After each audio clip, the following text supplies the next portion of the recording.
इसलिए उन्होंने अपन जिंदगी और मौत के बीच में आप हमारे बीच में आज आए हैं। मौत जिंदगी और मौत के बीच में खेलते हुए हमारे बीच में आए हैं। जो भारत आदिवासी पार्टी के रजिस्ट्रेशन में कुछ कागजों की कमी थी वो पूरी करने के लिए दिल्ली गए हुए थे और वहां पर उनके बीच में जयपुर में हादसा हुआ। वो हमारे बीच में वो शख्स है कांतिभाई रोड, आदिवासी कांतिभाई रोड हमारे बीच में बात करेंगे।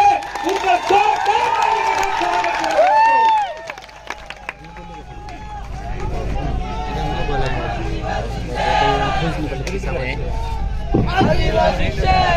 बहुत बहुत धन्यवाद संचालक महोदय। थोड़ा सा मैं बोलूंगा तो तुतलाहट होगी क्योंकि मैं अभी पूरी तरीके से ठीक नहीं हुआ हूँ। तो तुतलाहट था तभी हम जानते नहीं कि अशोक गहलोत बोले ये कांतिभाई आदिवासी बोल रहा है और हमारे एक नेता डूंगरपुर के भी तुतलाहट बोलते, वो भी मत समझना ये नेता है लंबा चौड़ा। तो कांग्रेस बीजेपी ने क्या सोचा था, पंचायती राज चुनाव के अंदर और थावर चंद के डामर के चुनाव के अंदर कि कांतिभाई आदिवासी और ये टीम लौट के नहीं आएगी, ऐसा गलत। जब तक आपको तोड़ेंगे नहीं तब तक छोड़ेंगे नहीं। तोड़ना किस पर पता है? कांग्रेस और बीजेपी को तोड़ना है और जोड़ना किसको? जो लोग कांग्रेस और बीजेपी में जा रहे हैं अपने घर को तोड़ रहे हैं उनको अपने साथ में जोड़ना है। क्या आप लोग जोड़ने का काम करोगे? बहुत बहुत धन्यवाद। एक दूसरी बात और कहना चाहता हूँ, मैं सभी जगह कहता हूँ, दुश्मन लोग अट्टे परिवारों में कहते थे एक तो जातु रेजू, मेरे भाई के लिए जगदीश के लिए बोलते थे एक तो जातु रेजू मैं एक टहका कर ऐसा बोलते थे। लेकिन मैं आपकी दुआओं का, आपने भी दुआ की कांतिभाई जिंदा रहना चाहिए, प्रदेश के लिए हमारे आवाज के लिए जिंदा रहना चाहिए। तो आपने दुआ की, मैं आपको नमन करना चाहता हूँ। मैं जिंदा हूँ और आपके अंतिम कतरे के लिए लड़ाई लड़ूंगा, चाहे मुझे मौत भी आ जाए, पुलिस की गोलियों से मुझे खून भी नहीं दिया जाए, लेकिन आपकी आवाज बन के हम लोग आगे तक की लड़ाई लड़ेंगे। इसलिए आपको घबराना नहीं है। इसलिए मैं हर कार्यक्रम में कहता हूँ टाइगर अभी जिंदा है, टाइगर अभी जिंदा है, अपने सिद्धरू जीतू है, सिद्धरू नहीं है, पर फिर भी मैं उसको डराने के लिए कहता हूँ। मैं धन्यवाद देना चाहता हूँ। मैं कहता हूँ कि ये जो कार्यक्रम हुआ, भैया मेरे 7 मिनट है लेकिन 10 मिनट कर देना, ठीक है? ये जो कार्यक्रम हुआ उसके लिए ये बीच बीच में हमारे हेमाराम जी बैठे हुए थे। कांतिभाई अरे हम कल कैसे आवे, ये टोल नाके वाले कैसे मांगेंगे? मैंने कहा आप जब प्रदेश की धरती पे आए हो, वीडियो मैंने जारी किया है, आपसे कोई टोल नहीं लेगा। मैंने वीडियो जारी करके फेंक दिया और मैं कहना चाहता हूँ जिस इलाके से आप लोग निकल के आए हो वहां पे 1 भी रुपया नहीं लिया। ये ताकत है हमारी। मैंने बोला कि कोई लेटर नहीं निकलेगा, हमारी आवाज ही हमारा आदेश है, हमारा ऑर्डर है, तो हमारी आवाज को ही आदेश ऑर्डर मान लिया जाता है। साथियों अब आते हैं अपन मेन बात पर।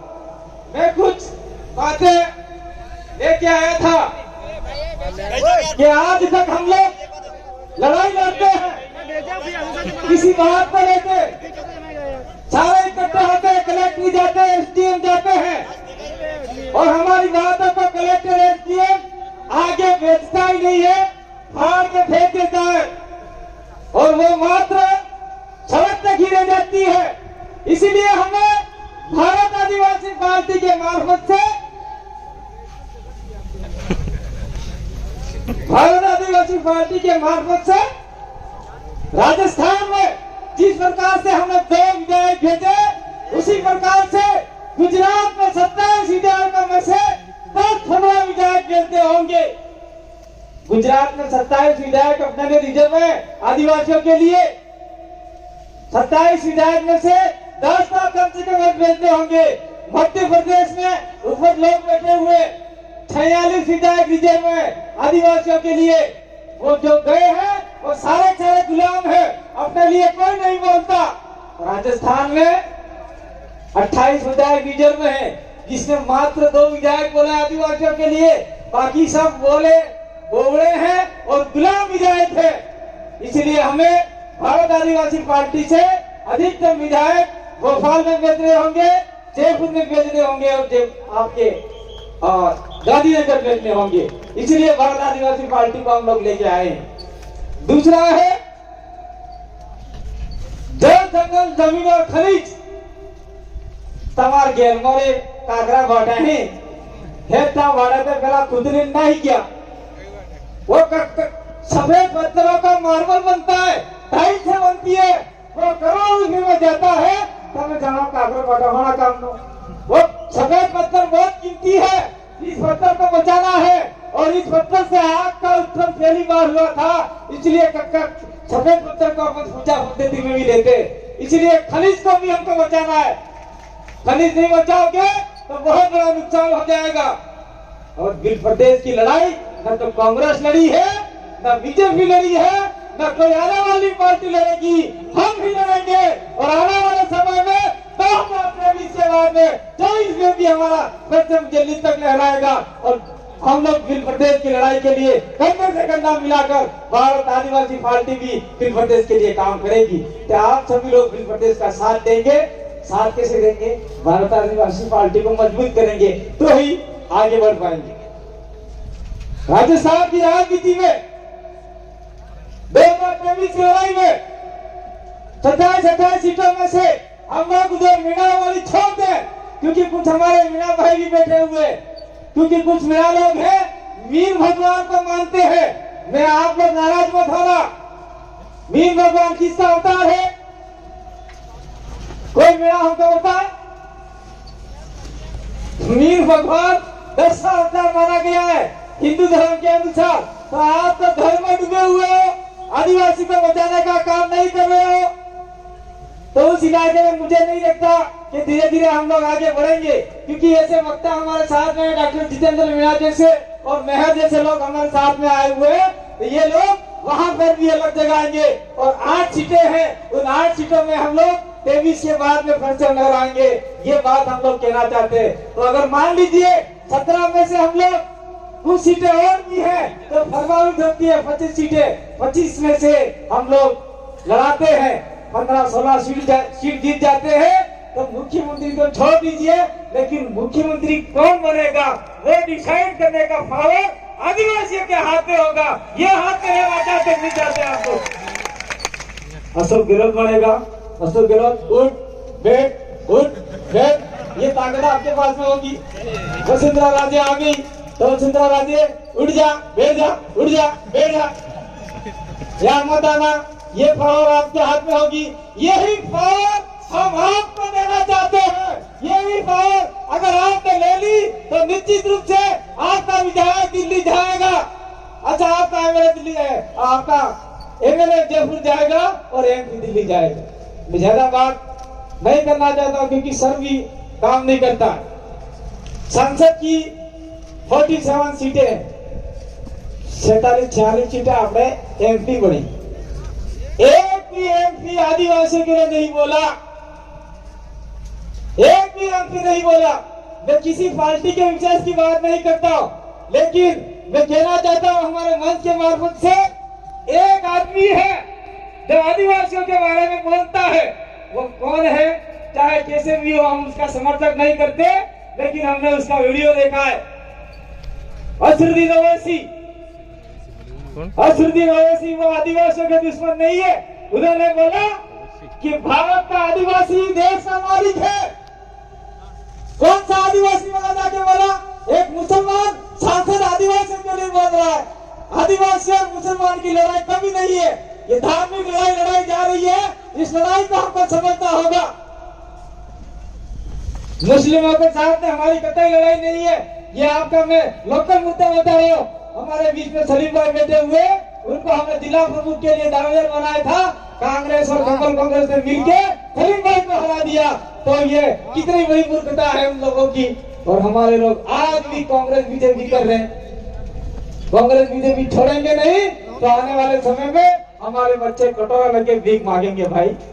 तो ये भीख नहीं मंगवानी है, हमको हमारे समाज को मजबूत करना है। और दूसरी बात मैं इस मंच के मार्फत से कहना चाहता हूँ कि भारत आदिवासी पार्टी व्यक्ति विशेष, धर्म विशेष, जाति विशेष की नहीं, ये लोकतंत्र तरीके से बनी हुई है। उसके अंदर एसटी भी आ सकता है, एससी भी आ सकता है, ओबीसी भी आ सकता है, और माइनॉरिटी तो सारे सारे बैठे हुए हैं यहाँ पे। फरजाना जी ने अभी माला पहनाई, फरजाना जी का स्पीच था लेकिन लेट आए। तो ये सारे लोग, जो भी मैं कहना चाहता हूँ, जो लड़ाई लड़ाना चाहते हैं बांसवाड़ा में, जो आपके मुसलमान है, जो इस इलाके में आपके उत्तर प्रदेश में जितने मुसलमान है, अगर आदिवासी के साथ में कंधा से कंधा मिलाकर चलोगे तो निश्चित रूप से आपके साथ में कोई अत्याचार सोचना चाहता ही होगा। ये हम लोग यहाँ से वादा करना चाहते हैं। एसी को भी कहना चाहते हैं कि आपको गोलियों से उजाड़ा जाता है, मटके से पानी पीते हैं तो आप लोगों को मारा जाता है। निश्चित रूप से आप लोग हमारे साथ में रहोगे तो आप लोगों को भी हम लोग शोषण अत्याचार से मुक्त कराएंगे, आजादी दिलाएंगे। और ओबीसी को क्या आरक्षण है इस इलाके में? मैं ओबीसी के लिए कहना चाहता हूँ, आप लोगों की वजह से ही सब नुकसान हो रहा है। इस इलाके में ओबीसी को कोई प्रावधान नहीं है। अगर आप लोग हमारे साथ में कंधे से कंधा मिला के चले तो संविधान के अंदर जितना भी राइट्स दे रखा है उसको हम लोग इम्प्लीमेंट कराने का काम करेंगे। हमारे एकमात्र विधायक राजकुमार रोम जी ने ओबीसी के लिए बोला, ओबीसी अन्य पिछावर्ती के लिए। और मैं अंत में ज्यादा समय नहीं लूंगा क्योंकि आपने तफी बोलदारी के मन को प्रोफाइल क्यों लागे, तो बेचार वक्ता बीजा है बोला वाला, सबकी बात सुन के जाना और कसम खा के जाना। जितने भी लोग आए हैं अपने पूर्वजों की कसम खा के जाना, आपने माता कसम खाई जा दो, जरा जरा मानो और सम खाई जा दो। आज तक की मार घेर माते कांग्रेस बीजेपी ने झंडो नहीं लागे, लगा कसम खा हम सब घराने करता वाला होड़े गला हुआ या कांग्रेस बीजेपी का झंडा मेल करके नहीं होना चाहिए। ये कसम आप लोगों ने खाई है और ये कसम खाने के बाद में अगर आपने लगाया तो तुम्हें जाना हो थवानु है। और मैं कहना चाहता हूँ, मैं सभी जगह प्रचार में आया कि नहीं आया क्योंकि चुनाव बहुत नजदीक आ गए हैं, सभी जगह प्रचार में आए कि नहीं आए, मैं कहना चाहता हूँ पहली बार तो कांग्रेस बीजेपी को हमारे गांव में घुसते ही मत दो, और घुस जाते हैं तो दो जेब में झंडे रखा करो, एक कांग्रेस का एक बीजेपी का यार बोलना हम बीजेपी ना भाई लाओ हरम लाओ पैसा खाए करो भाई जो वोट डालो लगे बस कांग्रेस वाला फिर झंडो खरीद के आने लाओ भाई वो कांग्रेस नो लाओ है नहीं, आना पैसा उनके पैसे नहीं है, वो पैसे आपके विकास के पैसे, लेकिन ऐसा भी नहीं करना है। लेकिन कर सकते हो आपकी मुट्ठी हम लोग बांधने वाले नहीं। तो आपने हमारी बात को सुना, मैं आपके बीच में प्रगति की दुआ से, आपकी प्रार्थना से आपके बीच में जिंदा वापस लौट के आया। इसीलिए एक बार पूरा आपको दो हाथ जोड़कर नमन करता हूँ, धरती माँ को नमन करता हूँ, आपको नमन करता हूँ। आपकी ताकत थी जो मुझे मौत के मुंह से बाहर निकाल के लाई, और इस मौत के मुंह से बाहर निकाल के लाई तो निश्चित रूप से मैं आपके लिए लड़ूंगा, आपके लिए मरूंगा, लेकिन पीछे नहीं हटूंगा। बहुत बहुत धन्यवाद। आवाज जोहार, धन्यवाद। जय आदिवासी, जय दिव्यांग। खूब खूब धन्यवाद। रोहत आदिवासी को एक बार जोरदार